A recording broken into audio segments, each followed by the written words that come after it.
ಅಡಿಕೇಶ್ವರ ಮಡಿಕೇಶ್ವರ ಉಳಿವಿ ಚನ್ನಬಸವೇಶ್ವರ ಮಹಾರಾಜ್ ಕಿ ಜೈ ಎಂದು ಪಾದಯಾತ್ರೆಯ ಮೂಲಕ, ಚಕ್ಕಡಿಯ ಮೂಲಕ, ಟ್ರ್ಯಾಕ್ಟರ್ಗಳ ಮೂಲಕ ಕಲ್ಯಾಣದಿಂದ ಹಿಡಿದು ಉಳಿವಿಯರಿಗೂ ಕೂಡ ಆಗಮಿಸಿದ ಲಕ್ಷಾಂತರ ಭಕ್ತರ ಹರ್ಷೋದ್ಗಾರಗಳ ಮಧ್ಯೆ ಉಳಿವಿಯಲ್ಲಿ ನಡೆಯುವಂತಹ ಮಹಾರಥೋತ್ಸವ, ಶ್ರೀ ಕ್ಷೇತ್ರ ಉಳಿವಿಯ ಚನ್ನಬಸವಣ್ಣನವರ ರಥೋತ್ಸವದ ವೈಭವೀಕರಣದ ವಿವರಗಳೊಂದಿಗೆ ಸ್ಫೂರ್ತಿ ಮೀಡಿಯಾಕ್ಕೆ ಸ್ವಾಗತ.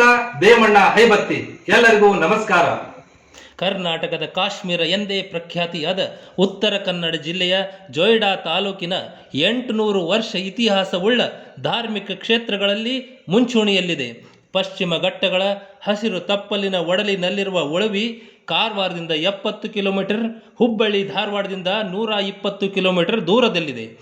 ದಟ್ಟವಾದ ಕಾಡುಗಳು, ಸರೋವರಗಳು, ವನ್ಯಜೀವಿಗಳು, ಹಕ್ಕಿ ಪಕ್ಷಿಗಳ ಕಲರವಗಳ ಮಧ್ಯೆ 12ನೇ ಶತಮಾನದ ಶರಣರ ವಚನ ಸಾಹಿತ್ಯದ ಉಳಿವಿಗಾಗಿ ನಡೆದ ಹೋರಾಟಗಳ ಅಚ್ಚಳಿಯದೆ ಉಳಿದ ಗುರುತುಗಳಲ್ಲಿ ಉಳಿವಿ ಕ್ಷೇತ್ರ ಒಂದಾಗಿದೆ. ಶರಣರನ್ನು, ಆ ವಚನ ಸಾಹಿತ್ಯವನ್ನು ಬಿಜ್ಜಳನ ಸೈನಿಕರಿಂದ ಉಳಿಸಿ ಇದು ಉಳಿವಿ ಕ್ಷೇತ್ರವಾಯಿತು. ಕಾಯಕಯೋಗಿ ಬಸವಣ್ಣನವರು ಕಲ್ಯಾಣದಲ್ಲಿ ನಿರ್ಮಿಸಿದ ಅನುಭವ ಮಂಟಪ 770 ಶರಣ ಪ್ರತಿನಿಧಿಗಳನ್ನು ಹೊಂದಿದ ಜಗತ್ತಿನ ಮೊಟ್ಟ ಮೊದಲ ಸಂಸತ್ತಿದಾಗಿತ್ತು. ಸಮಾಜದ ಅಜ್ಞಾನ, ಅಸ್ಪೃಶ್ಯತೆ, ಅಸಮಾನತೆ, ಮೂಢನಂಬಿಕೆಯಂತಹ ಸರ್ವ ಸಮಸ್ಯೆಗಳಿಗೆ ಪರಿಹಾರ ಹುಡುಕುವ ವೇದಿಕೆಯಾಗಿ ಅನುಭವ ಮಂಟಪ ಕಾರ್ಯನಿರ್ವಹಿಸುತ್ತಿತ್ತು. ಅಂತರ್ಜಾತೀಯ ವಿವಾದದಿಂದ ಜಾತಿ ಭೇದಗಳನ್ನು ತೊಡೆದು ಹಾಕಲಾಗುತ್ತಿತ್ತು. ಈ ಅನುಭವ ಮಂಟಪದಲ್ಲಿ ಬಸವಣ್ಣವರ ಸಹೋದರಿಯಾದ ನಾಗಲಾಂಬಿಕೆಯ ಮಗನಾದ ಚನ್ನ ಬಸವಣ್ಣನವರು ತಮ್ಮ 12ನೇ ವಯಸ್ಸಿನಿಂದಲೇ ಸಕ್ರಿಯವಾಗಿ ಭಾಗವಹಿಸುತ್ತಿದ್ದರು. ಸಣ್ಣ ವಯಸ್ಸಿನಲ್ಲಿಯೇ ಇವರಲ್ಲಿರುವ ವಿಚಾರಧಾರೆಗಳು ಸಮಾಜದ ಏಳಿಗೆಗೆ ಮೆಟ್ಟಿಲುಗಳಾಗಿದ್ದವು. ಕಲ್ಯಾಣದಲ್ಲಿ ಬಿಜ್ಜಳನ ಆಸ್ಥಾನದಲ್ಲಿ ಅಣ್ಣ ಬಸವಣ್ಣನವರು ಮಂತ್ರಿಯಾಗಿದ್ದ ಸಂದರ್ಭದಲ್ಲಿ ಅನೇಕ ಅಂತರ್ಜಾತಿ ವಿವಾಹಗಳನ್ನು ನಡೆಸುತ್ತಾರೆ.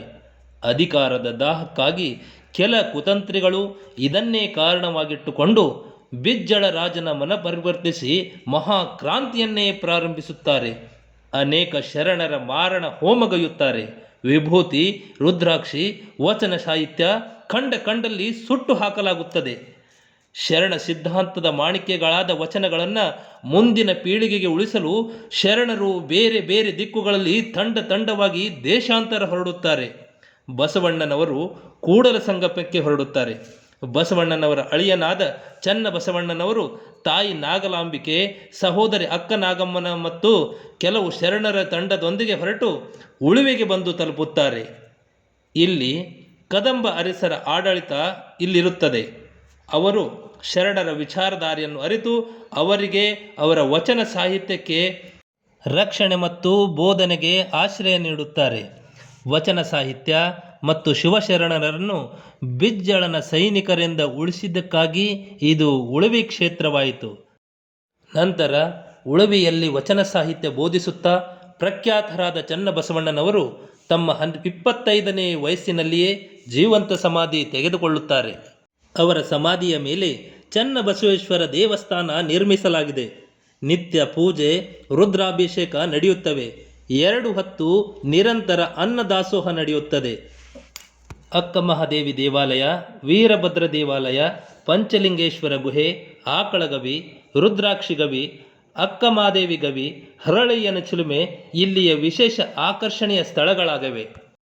ಇನ್ನು ಈ ಕ್ಷೇತ್ರಕ್ಕೆ ಕಲಬುರಗಿ, ಬೆಳಗಾವಿ, ಬೈಲಹೊಂಗಲ, ಧಾರವಾಡ, ಹುಬ್ಬಳ್ಳಿ, ಗದಗ್, ಗೋವಾದಿಂದಲೂ ಭಕ್ತರು ವರ್ಷ ಪೂರ್ತಿ ಬರುತ್ತಿರ್ತಾರೆ. ಇನ್ನು ಈ ಜಾತ್ರೆಗೆ ಮೊದಲಿನಿಂದಲೂ ಎತ್ತಿನ ಗಾಡಿಯಲ್ಲಿ ಬರುವುದು ಬಹಳ ವಿಶೇಷವಾಗಿದೆ. ಇದನ್ನು ಎತ್ತಿನ ಗಾಡಿಗಳ ಜಾತ್ರೆ ಎಂದೇ ಕರೆಯುತ್ತಾರೆ. ಕ್ಷೇತ್ರಕ್ಕೆ ಬಂದ ಭಕ್ತರಿಗೆ ಉಳಿಯಲು 5 ವಸತಿ ಗೃಹಗಳಿವೆ. ನಿತ್ಯ 2 ಹೊತ್ತು ನಿರಂತರ ಅನ್ನದಾಸೋಹ ನಡೆಯುತ್ತದೆ. ನಂಬಿ ಬಂದ ಭಕ್ತರ ಬೇಡಿಕೆ ಈಡೇರಿಸಿ ಚನ್ನಬಸವಣ್ಣ ಮತ್ತು ಉಳಿವಿ ಕ್ಷೇತ್ರ ಪ್ರಸಿದ್ಧ ಧಾರ್ಮಿಕ ಕ್ಷೇತ್ರವಾಗಿದೆ.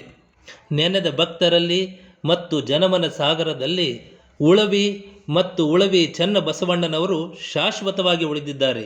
ಇನ್ನು ನನ್ನ ಮುಂದಿನ ವಿಡಿಯೋ ಭಾರತ ಕಂಡ ಮಹಾನ್ ವ್ಯಕ್ತಿ, ಹಿಂದವಿ ಸ್ವರಾಜ್ಯ ಸಂಸ್ಥಾಪಕ, ಹಿಂದೂ ಹೃದಯ ಸಾಮ್ರಾಟ ಛತ್ರಪತಿ ಶಿವಾಜಿ ಮಹಾರಾಜರ ದಿಗ್ವಿಜಯದ ಪಯಣ ಇದನ್ನು ನೋಡಲು ನನ್ನ ಚಾನಲನ್ನು ಸಬ್ಸ್ಕ್ರೈಬ್ ಮಾಡಿ. ನಾನು ಹೇಳುವ ಮಾಹಿತಿ ನಿಮಗೆ ಸರಿ ಎನಿಸಿದರೆ ಶೇರ್ ಮಾಡಿ ಮತ್ತು ಲೈಕ್ ಮಾಡಿ. ಧನ್ಯವಾದಗಳು.